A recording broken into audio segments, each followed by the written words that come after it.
Handicapper Steve here, handicapping the racing for Royal Ascot here on the final day of the Royal Ascot meet here on Saturday. It is June the 20th, 2015. We have a really good race card from Royal Ascot today, so we're going to get straight to the action here.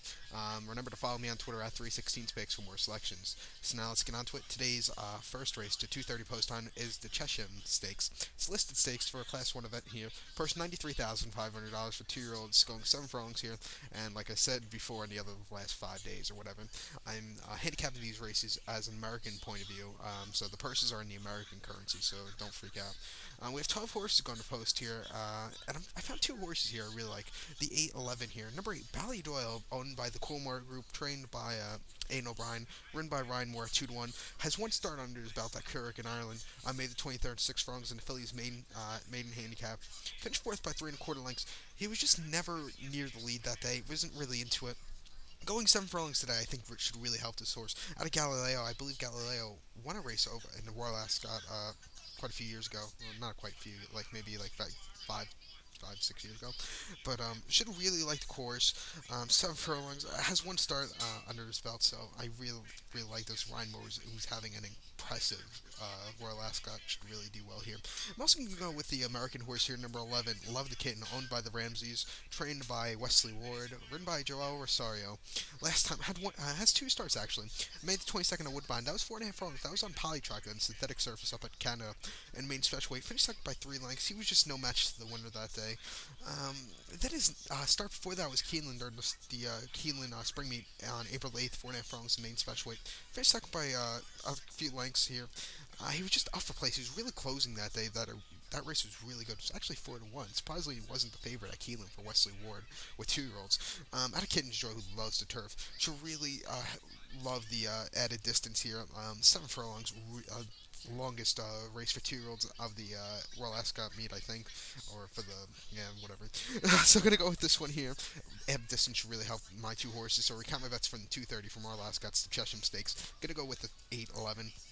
Now let's head on to race number 2, the 305 post from Royal Ascot. It's the Wolferton handicap. It's a listed handicap. Class 1 here, purse $109,000 for 4-year-olds and upwards, going 1 mile and 1/4. We have 16 horses going to post here, a lot of horses. I found 2 horses again. I'm going to go 3-8 here. Number 3, nice of you to tell me, with Pat Dobbs here. Ran last time out to Sandown on May the 28th, a mile and a quarter in a Group 3 Kander Fitzgerald stakes. Finished third by half length. In the final few furlongs, he was taking third. He was just closing really nice that day. I really like that start. Then Newmarket, a mile and 1/8 on April the 16th in the Earl Seaton Stakes. That's Group 3. Finished fourth by 1.5 lengths. He was just staying on that day. And then before that, that was his first start of the year. Before that, ran actually Lingfield on mile and a quarter on the All Weathers track, November the 15th, in a listed stakes Class 1 event that day. Finished 10th by 4.5 lengths.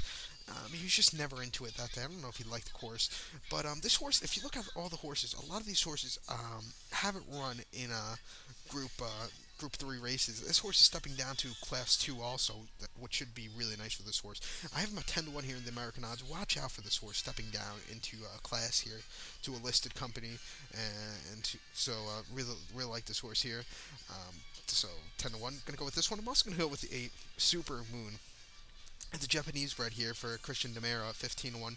Hasn't started since January 31st at Tokyo Racecourse, a mile and a quarter in listed stakes, Class 1 event that day. Finished third by length. Problem is, when I find the Japanese races, they're in Japanese, so I really couldn't understand. And I saw this horse, I couldn't understand, the commentator at least, but I saw this horse closing really well, and I have a friend who really likes this horse a lot. You know who you are. Then at November the 9th at Tokyo Racecourse, mile and a half in a handicap race, finished third by 3/4 length and was closing like an express train on the outside. And then start for that October the 19th, mile quarter in a listed stakes, finished third by neck and just missed to win that day. In group company, this horse ran last August in Japan, a mile and a quarter in the Sapporo Keiman handicap, Group 2. Finished 10th by 6.5 lengths, really wasn't into it. Coming back to England today for a listed stakes really should help this horse. So recount my bets from the 305 from Royal Ascot. I'm going to go 3-8 here. Might do a few dollars on both horses here. We'll see how it goes. So now let's get on to race number 3 from Royal Ascot. It is the 340 post. It is the Hardwick Stakes, Group 2 here, Class 1 event, purse $312,000. It's for 4-year-olds and upwards, going 1.5 mile here. We have 7 horses going to post here, and I'm going to go 2-7 here. Number 2, Hillstar, 12 to 1 for Ted Duncan, last time out. They're in a Woodbine on October the 19th in the Patterson Canadian International. I'm by 3/4 length. A very, very good win. He was driving to the end that day. Like I said, a very nice win. Then start before that was Net Newberry on September the 20th, a mile 3/8 in the Dubai Duty Free Legacy class. A Legacy Cup, excuse me. Won by 1.5 lengths again. He was staying on well that day. Very surprised this horse didn't run in the Brews Cup turf last year. Maybe he'll run this year. You never know. A lot of these horses are coming out of the American races. A few of them, quite a few of them, but you know. And then run a Haddock on August 9th last year, mile and a quarter in the Betfred Rose Lancaster Stakes Group 3. Finished second by 1 1/4 lengths. He was just staying on well again that day. Mile and a half really should suit this horse really well. 12 to 1. Finished second in this race last year behind my other horse, Telescope, who is number 7 at 6 to 5, with Ryan Moore in the saddle for Sir Michael Stout. Last time out, has run twice this year. Last start was an absolutely just stellar win on May the 16th in Newberry, mile and a half, the listed stakes class 1. Won it easily by 6 lengths. He was just so good that day. Start before that was actually at Newberry 2 weeks before that, May the 2nd, mile and a half in the Jockey Club Stakes Group 2. Finished second by a head. He was just closing, but just couldn't really catch the winner. First start of the year, give it a horse a little bit of a break. And then last start last year was at San Anita on November the 1st in the Brews Cup, Longines Brews Cup turf. Grade 1 that day. Finished fourth by 2 1/4 lengths. He was just outkicked main sequence. A really good American turf horse. Finished in second was Flinchier. I believe Flinchier was another European horse. Really good race that year. This horse won this race last year by 7 lengths. That was very impressive. One of the out of all the races last year, I think this horse had the most impressive win. I love this over this course. Well, he won last year over this course, and I had to start about a month later, July 26th, in King George and Queen Elizabeth Stakes Group 1. Finished second by 3 lengths. He kept on battling to the finishing post that day. So I really like this horse. 6 to 5. I have him in America. He's probably going to be very, very heavily bet. So like I said, I have to go with him because he looks very hard to beat. Maybe I'll put him into an exacta with Hillstar. It's probably going to pay crap money, but you never know. So recount my bets for him. Race number 3 from Alaska. It's to 340. I'm going to go with the 2-7. Now let's get on to race number 4 from Alaska. It is the 420 here. It is the Diamond Jubilee Stakes, Group 1. It's going for a purse of $819,000. That's in American currency. For 4-year-olds and upwards, going 6 furlongs. We have 15 horses going to post, and a very, very good race of sprinters. And I'm going to actually go 4-13 here. Found 2 horses I really like. Number 4, Casper Nutcher with Andrew Mullen. I have him at 30 to 1 here in America. Last time out, run at York on May the 13th, 6 furlongs in the Duke of York Clipper Logistics Stakes. Finished fourth by half length. He was just running on that day. Couldn't really catch the other 3 horses who finished in front of him. Then at Maidan, 5 furlongs in the Aquas Sprint, finished 10th. Again, couldn't really get into it again that day. Not his best run. And in the Maidan Sprint, the local prep for the Aquas Sprint, finished third by a neck again. Couldn't really get into it. Source actually ran in America twice last year. November 1st at San Anita in the Brews Cup turf sprint. Finished 8th by 3 lengths going downhill at San Anita.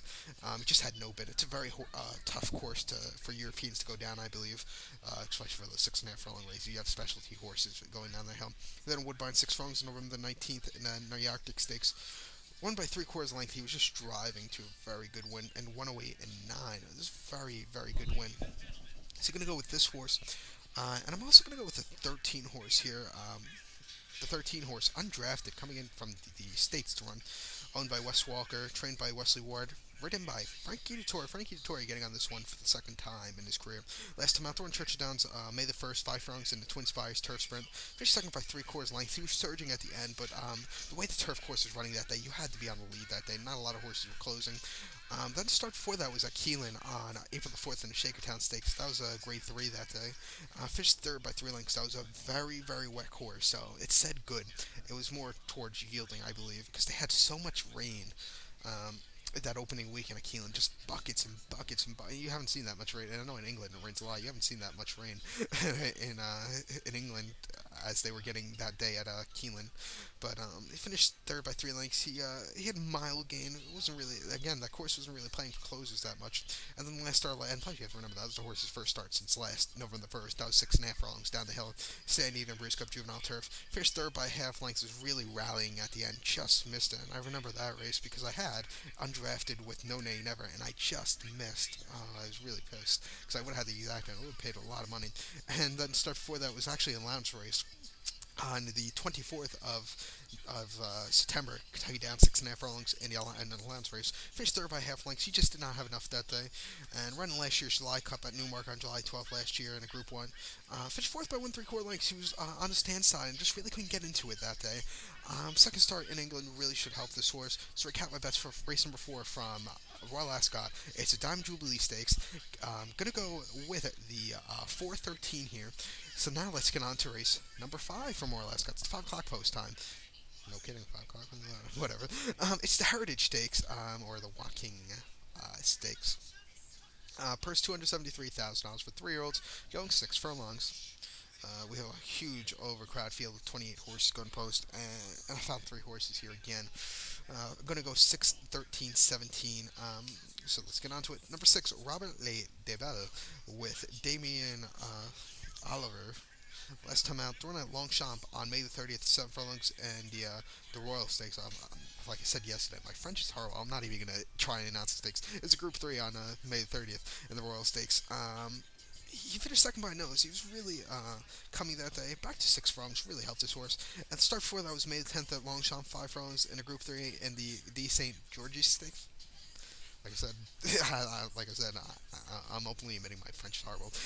Finished second by 2 lengths that day, going 5 furlongs. I believe they actually have a special 5 furlong course at Longchamp. I'm not positive on that, but I really think they have like a special course that they finish on the opposite side of the race course. They don't finish at the normal finish line. But he finished second, really had a good run that day. Then start before that was in a smaller track in France, 6 furlongs, April 24th, and listed 6. Finished second by 1 length. Really couldn't go into it. Won a race at Longchamp back in September. Coming back here, his last 2 runs were really impressive. 6 furlongs really helped his horse here. This race is wide open, 12-1. Gonna go with this one. I'm also gonna go with the 13 horse. Can't even say it. An interception. I can't even see. I've been speaking now for 12 minutes, and I can't speak. God, see, 12 minutes. I'm not gonna cut this video. It's interception. The 13 horse we'll just go with 15-1. It's borderline with George Baker, because if I'm we're gonna be here all day for me to announce this horse's name. But last out of Raven's Pass here, really nice horse, won the Breeders' Cup Classic in 2008, I believe.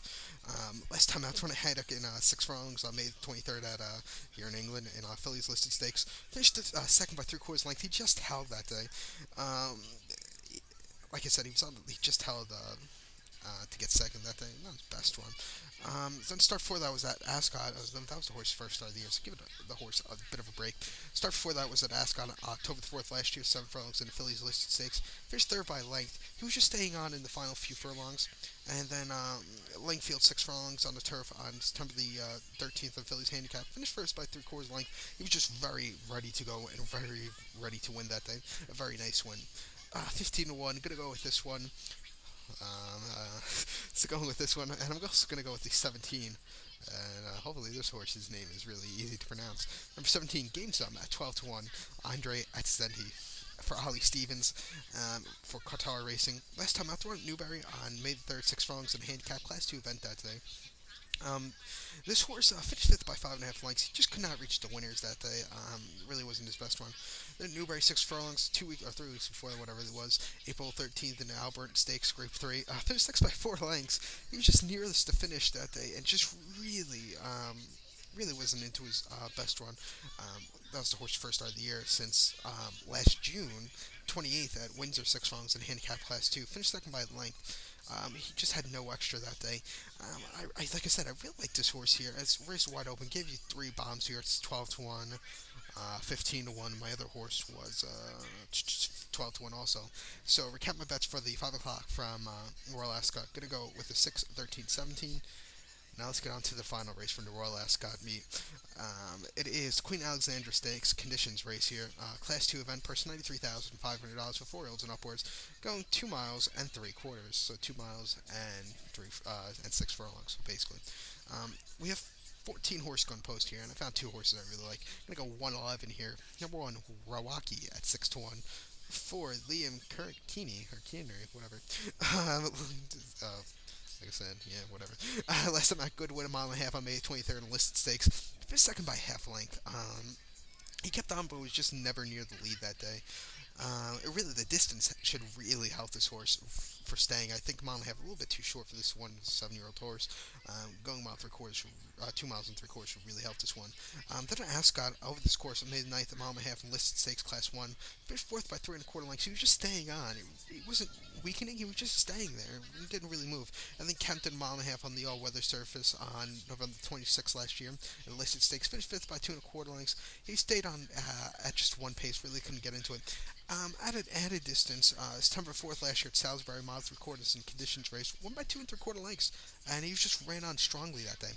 Added distance, I think this horse will really like it. 6-1 here in the American odds. Gonna go with this one. I'm also gonna go with the 11 Wicklow Brave at 7-5 here in America for Ryan Moore. Ryan Moore, like I said, hopefully has a really good day tomorrow. Last time out, did run in Ireland on May 30th in a mile 3/4 amateur race. Won by 5.5 lengths. He was just very easily. That was a very easy win. Done 2 miles in Ireland and at Goward on May 29th amateur race. Maiden race actually. Won by 2 3/4 lengths. He was just comfortably to the lead that day. And then this horse was actually running in over the jumps. And Shelton actually ran Shelton on the Shelton Festival, March the 13th, 2015, in a Group 3 Vincent O'Brien County handicap hurdle. Won by 8 lengths, 25-1. He was very strong that day. So I think the distance is really won't really affect this horse here. So I'm gonna go with this one. So recap my bets for race number 6. It's the 5:35 from Royal Ascot. I'm gonna go with the 111 here. So good luck to all, and see you all next year for the Royal Ascot meet. Hopefully everybody had a good meet and made some money. I know I did. So yeah, good luck to everybody, and check around on this YouTube channel. Gonna hopefully be handicapping some more races from the UK in the coming days and coming weeks. Hopefully, I've found a lot of good prices here, making some more money here in the UK. So good luck to all, and follow me on Twitter at 316specs. Good luck, everybody.